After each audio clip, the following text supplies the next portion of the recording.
Hey, welcome to the video. Yes, the background looks a little different than usual.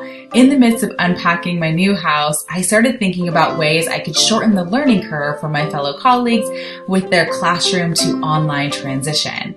And I could not even unpack another box. I had to share these mistakes with you and how to avoid them right away. So getting on here, I want to share these with you and exactly how you can avoid these to make sure your online term goes way more smoothly than my first one did.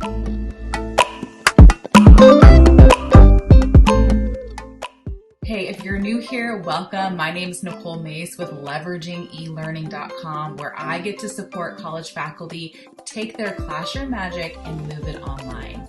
I help them leverage technology so that they can teach confidently online with impact and ease. All right, so let's dive into the top 3 mistakes that I made and exactly how for you to avoid those same mistakes. The very first mistake that I started making was to treat my online class just like I did with my in-person class. In-person college classes usually go with the same structure. We lecture, we talk, we ask questions, we discuss as a whole group, and it's great. However, online classes cannot be structured the same way.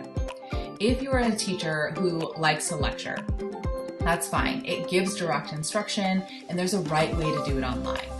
The very first step that you can take to avoid this mistake of treating your online class just like you were in class or in person is to make sure that your lectures are bite-sized chunks. If you have a lecture that's say 20 or 30 minutes long, usually face-to-face, you want to break those up into multiple parts.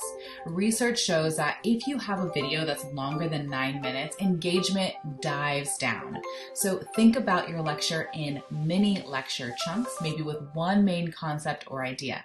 The second step that you can take to avoid this same mistake is to make sure that there's some kind of active recall question at the end of your mini lectures for students to submit back to you with an answer.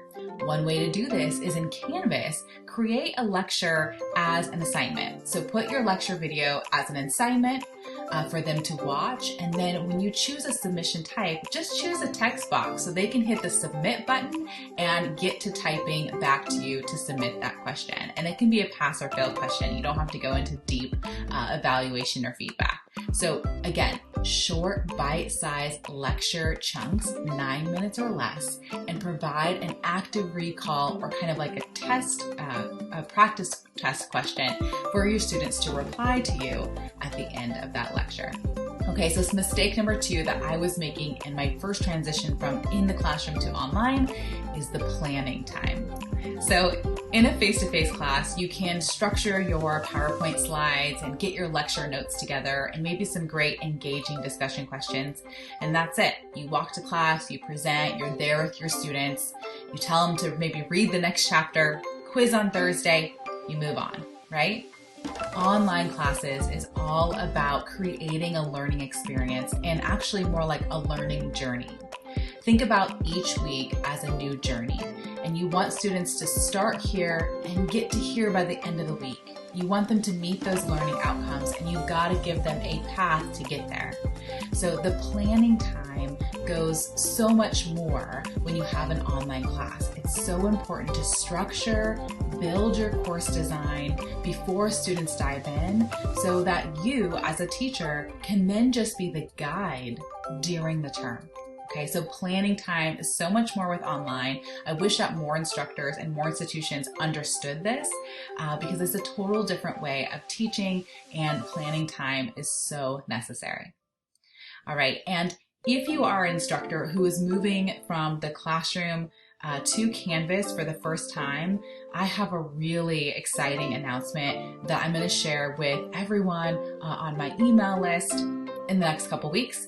If you are an instructor that would like to have a streamlined process, step-by-step roadmap on how to move your classroom teachings to Canvas in 5 days, let me know in the comments below. Just add a little Campus to Canvas comment, and I'll make sure to send you a really great resource so that you can get on the list and get notified and make sure that you have that resource at your fingertips.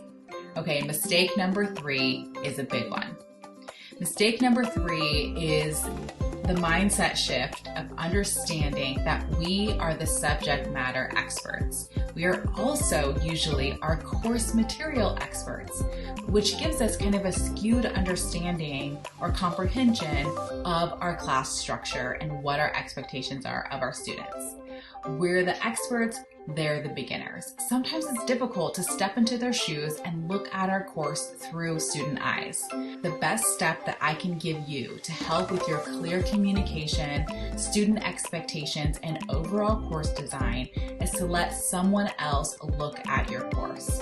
Maybe someone who's not even in academia. So have maybe a friend or a relative just look at an assignment instructions, look at an assignment page in Canvas, look at a direct instruction page in Canvas where you have images and videos and resources, and let's see the feedback that you can get from them to see if they understand what you're wanting from your students. This is going to give you so much insight and so much great feedback so that your inbox is not flooded with student messages during the term. You already have the clear communication there, the structure there, and you've tested it out on a newbie. All right, so let's do a quick recap. The first mistake to avoid is treating your online class like you would an in-person class and using that time to lecture, and discuss and lecture. Can't be done in online, right? We have to do bite-sized mini lectures with active recall questions for direct instruction. Mistake number 2 to avoid is the planning time. Please take a step back from what you would think for your face-to-face class and think about your online class as a learning journey. You've got to structure the path for them to know how to get from A to B. Mistake number 3 is to assume that you are a clear communicator for your online students because you are the expert and they are the newbie. Sometimes it's hard to step into those students' shoes and see what they see. So let someone on the outside look inside your class. I hope that pointing out these mistakes and exactly how to avoid them really helps you out with your ease and transition from the classroom to Canvas. If you are a new instructor who wants a roadmap, a step-by-step plan to move your classroom teachings to Canvas, stick with me. Leave a comment below from classroom to Canvas, or also check out the freebie that I have with this video to make sure that you do not miss this super exciting announcement that I have to help my fellow colleagues in this transition. Have a great day. Happy teaching.